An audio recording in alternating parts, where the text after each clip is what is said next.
1970 1-center Canada coin. Today, we're looking at why 1970 is a favorite year for collectors. We'll talk about the red copper glow, the high-grade specimens that sell for hundreds, and the specific errors you need to look for with a magnifying glass.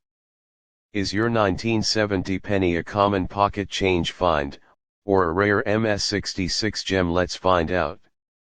Let's talk about what makes this coin physically different from the pennies of the 90s and 2000s.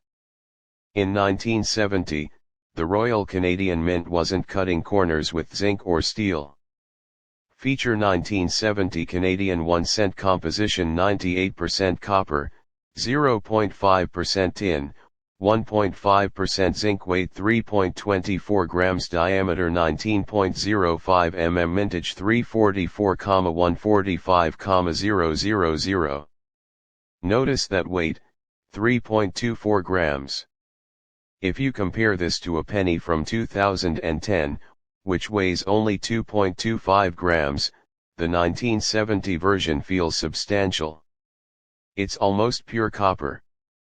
At current copper melt prices, these are technically worth nearly double their face value just for the metal, though, remember, it's illegal to melt them down. The 1970 penny features the second effigy of Queen Elizabeth II. This design, by Arnold Machin, shows a younger queen wearing a tiara.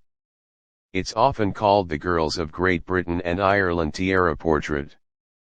The obverse: look for the crispness of the tiara. In circulated coins, this is the first place to wear down. The reverse: this is the iconic twin maple leaves on a twig, a design by G. E. Kruger Gray that remained virtually unchanged from 1937 until the penny's death in 2012. In 1970, the mint was producing these in massive quantities, over 344 million. Because so many were made, finding a rare one isn't about the date, it's about the condition. This is where the money is. If you're looking at a 1970 penny, you need to know about color grading. Collectors categorize copper coins into three types: B and brown. Most 1970 pennies you find will be chocolate brown. These are worth face value. A coin that still has some of its original mint luster. RD red, this is the holy grail. A red 1970 penny looks like it was struck 5 minutes ago. The value jump: a standard 1970 penny in average condition is worth maybe 5 cents. But a 1970 MS66 red mint state 66 can fetch 50 to 100 at auction.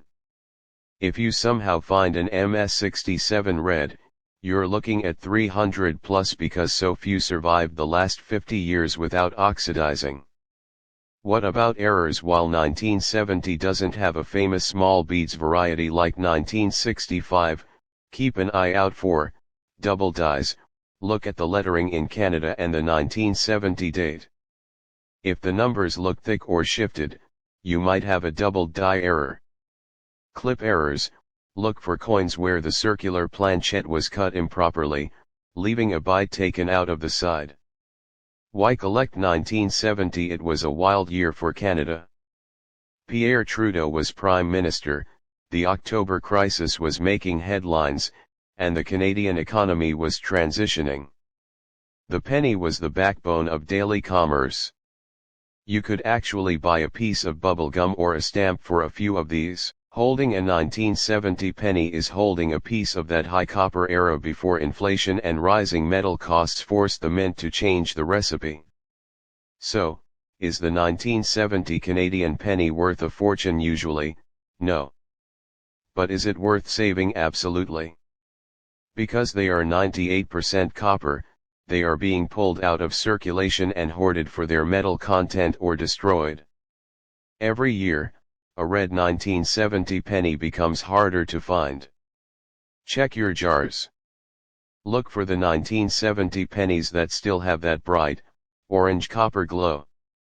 Keep those in a protective flip. They are the ones that will appreciate in value as the pure copper era of Canadian history fades away.